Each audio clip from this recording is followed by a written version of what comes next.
Hello, everyone. Welcome to Everything Arsenal and welcome to the predicted lineup for our game against Aston Villa. Fifth game of the Premier League season so far. It keeps on getting harder and harder. After Aston Villa, we have Man United just a few days later, and then the Europa League starts next week as well. So things will get even more tough, and we expect a lot of rotation. So the good thing is that Aston Villa are not looking good. I don't know if that's a good thing or that's a bad thing. Maybe they might end up picking up their game against us, but they've lost a game today against West Ham, a team that hadn't scored a goal so far this season. So things are looking good for us. Gerrard is under pressure. They've lost a lot of their last 20 games. So I am very confident about this one. Which kind of lineup will we go for? We have a bit of good news on Zinchenko and Thomas Partey. They won't be out for too long. The Arsenal doctor confirmed that it was just precautionary.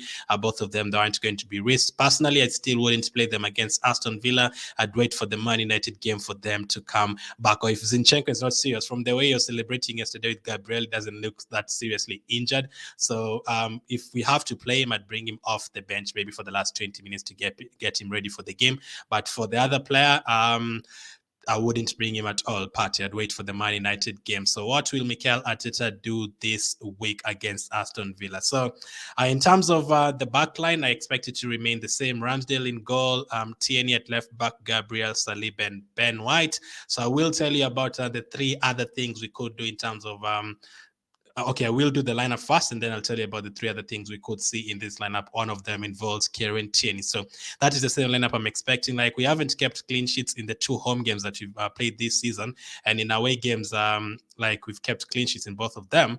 The funny thing is that still Saliba has gotten a goal and an assist. Gabriel has gotten a goal. Zinchenko has gotten an assist when he was there. I mean, our players are really delivering, and Ben White had an incredible performance against Fulham recently. So that's very good to see. So that is the difference I am expecting 100%. There is the option of resting a couple of players, but I think we just have to keep the momentum going. In terms of midfield, no changes there. El Neni, Jacques, and Odegaard. There is the option of playing Lokonga instead of El Neni, but I do prefer Lokonga in the Jacques role. El Neni and Partey are probably the only ones who can play there for us. Maybe you can actually try Ben White there. Ben White is a good defensive midfielder, hoping one day we'll get to see that. But I think all these guys will continue.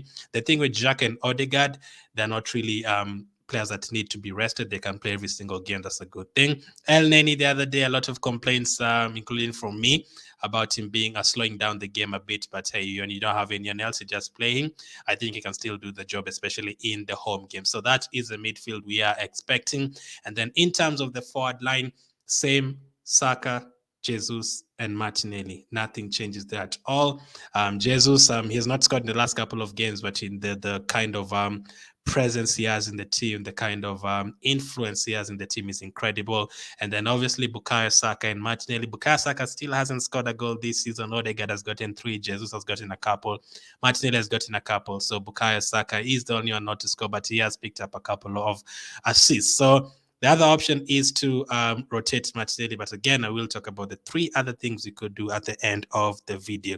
In terms of the bench, we will have Tana, Tomiyasu, Cedric Holding, Lokonga, Smith-Rowe, Fabio Vieira, Marquinhos, and Eddie Nketiah. Nothing changes on the bench. Hopefully, we do sign a couple of more players this week, and hopefully do finally get to see Fabio Vieira debuting for Arsenal in the Premier League. I think the only reason he didn't play against Fulham is because we were under a lot of pressure and we brought in Nketiah, and then later on after scoring, we had to bring in the likes of Holding as defensive cover-up. So I think he will probably come on in this one. Hopefully, we do have like a comfortable lead, and then we can see more of Fabio Vieira, maybe even Marquinhos. So that is how I'm expecting the bench to look like. So in terms of the other three things that could happen is one, instead of playing Tierney, Tomiyasu can actually play as a left back. That could possibly happen. We've seen Tomiyasu playing a couple of times at left back last season. One of those games he wasn't great, one of those games he was good. So that could be an option because Tierney didn't really play well against Fulham. So we might have to play Tomiyasu on that side just to give him game time as well, because I don't expect him to start against Man United.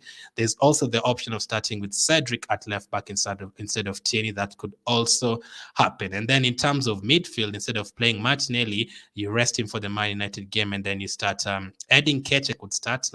We saw Nketiah playing together with Jesus against Fulham in the last 35 minutes, and he actually had an impact when he came on. So we could see Nketiah starting instead of Martinelli, or we could see Smith Rowe starting instead of Martinelli. So all those could happen. The others, I think, it's going to remain the same. I think Gabriel, Saliba, Ben White will all play with Ramsdale. El Neni, Odegaard, Xhaka will play, and then Jesus, Saka will play. The only ones that could be rotated are Martinelli and Tini. But although you could actually see Tomiyasu starting instead of Ben White and rest Ben White for the Man United game. But the thing again with Ben White, he doesn't really need to be rested. He can play all 38 games in a season. So that's the latest on our team news. Let me know, would you make any changes? We have Man United on Sunday. Would you rest any players for that game, or do you want us to just keep up the momentum, keep winning, keep scoring goals, keep keeping clean sheets? How do you feel about that? So that's the latest on Aston Villa. My prediction for the game, I'm going to go for Arsenal to get 3 goals this time, just like the Leicester game. It's great to have back-to-back home games, by the way. I think Aston Villa could get a goal. I'm really hoping for a first home clean sheet this season, but with Watkins and Ings and Coutinho, they do have the quality to get a goal. So I'm going to go for Arsenal 3, Aston Villa 1. I am going to go for Saka to get his first goal of the season, Jesus to score as well, and I'm going to go for yet another goal for Gabriel, the defender. Yes, I think he's going to get another goal. So that's my prediction for them, probably Watkins or Ings. Let me know your prediction for the match. Let me know how you feel. Are you feeling confident? Are you going to make any changes? Thank you for watching, and I'll catch up with you on the next one.